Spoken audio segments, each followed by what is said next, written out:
ময়নায়, যেখানে বিজেপির বুথ সভাপতি খুনের তদন্তে এনআইএর তৎপরতা। গতকাল গভীর রাত থেকে একটানা তল্লাশি অভিযান চলছে।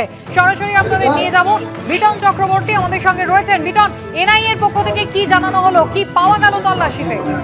मीरा सफेद तुरंत खुले, भरपूर झाग दे और इसकी स्मार्ट साइंस दे स्मार्ट केयर और फ्रेशनेस। मेरी चॉइस मेरा सफेद।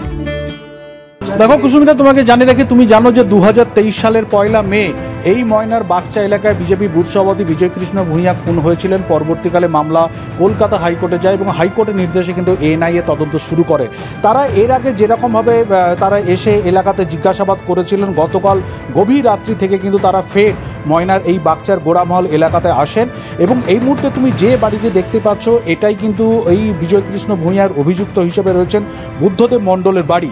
সেই বাড়ি কিন্তু ইতিমধ্যেই সিল করে দেওয়া হয়েছে এনআইএর তরফ থেকে, কেননা বাড়িতে ডাকাডাকি করে খুঁজেও কিন্তু তারা কাউকে পাননি। আপনারা দেখতে পাচ্ছেন এনআইএর আধিকারিকরা তারা কিন্তু 9টি জায়গায় একযোগে তল্লাশি চালাচ্ছেন। একদিকে জুনিয়র ডাক্তাররা আরজিকর মেডিকেল কলেজে তারা ইতিমধ্যেই রওনা দিচ্ছেন করুণাময়ীর উদ্দেশ্যে, কারণ করুণাময়ী থেকে একজোট হয়ে তারা আজকে স্বাস্থ্য ভবন অভিযানে যাচ্ছেন। আর একেবারে কড়া নিরাপত্তার বন্দোবস্ত স্বাস্থ্য ভবনের বাইরে। সন্দীপ সরকারের কাছে আমি চলে যাব। এই মুহূর্তে করুণাময়ীতে ভিড় কতটা বাড়ছে সন্দীপ? দেখো, করুণাময়ী থেকে মিছিলের প্রস্তুতি শুরু হয়ে গিয়েছে। 5 দফা দাবিতে আজকে তাদের এই স্বাস্থ্য ভবন অভিযান। সেই 5 দফা দাবি, যেটা তাদের পুরনো দাবি ছিল, তার মধ্যে একটা দাবি হচ্ছে সন্দীপ ঘোষের সাসপেনশন এবং তার গ্রেফতারি। সেই দাবি পূরণ হয়ে গিয়েছে, ফলে সেই দাবির জায়গায় নতুন এক দাবি ঠাঁই পেয়েছে। তা হলো রাজ্যের স্বাস্থ্য সচিব, স্বাস্থ্য অধিকর্তা এবং স্বাস্থ্য শিক্ষা অধিকর্তা তাদের অপসারণ। এই দাবিতে মূলত এই দাবিতে এবং স্বাস্থ্য দফতরের তরফ থেকে যে তাদের এই স্বাস্থ্য দফতরের ভেতরে যে ঘুঘুর বাসা এবং যে দুষ্ট চক্র, সেই দুষ্ট চক্রের বিনাশ, এই দাবিকে সামনে রেখে তারা আজকের এই অভিযান করছেন। অভিযানের নাম তারা দিয়েছেন স্বাস্থ্য ভবন সাফাই অভিযান। এই স্বাস্থ্য ভবন সাফাই অভিযান কিন্তু আর কিছুক্ষণের মধ্যে শুরু হবে জুনিয়র ডাক্তারদের তরফে।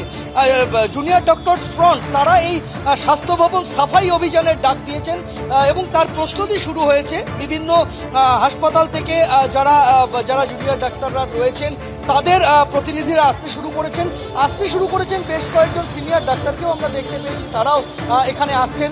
বিভিন্ন চিকিৎসক সংগঠন, সেই চিকিৎসক সংগঠনগুলিকেও কিন্তু এখানে ডাকা হয়েছে, তারাও সেখানে এসে পৌঁছাচ্ছেন।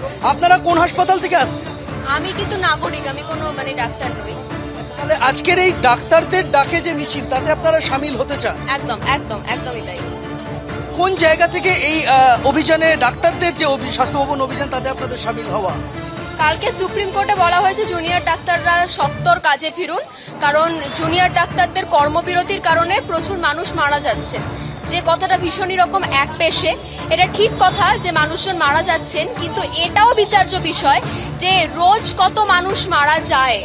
আর সমস্ত মানুষের মারা যাওয়াই কি ডাক্তারদের, জুনিয়র ডাক্তারদের কর্মবিরতির জন্য হচ্ছে?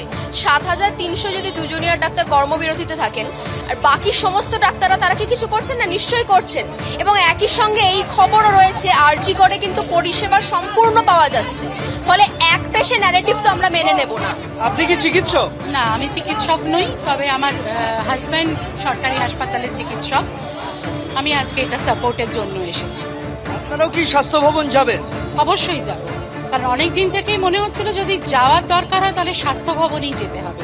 এই দুর্নীতির জন্য, আমার মনে হয় তো এই দুর্নীতির সঙ্গে পুরোটা জড়িয়ে আছে। এই চিকিৎসক মেয়েটির খুন সবটাই দুর্নীতির সঙ্গে জড়িত, ফলে কোনোটা থেকে আলাদা করা যায় না এইভাবে।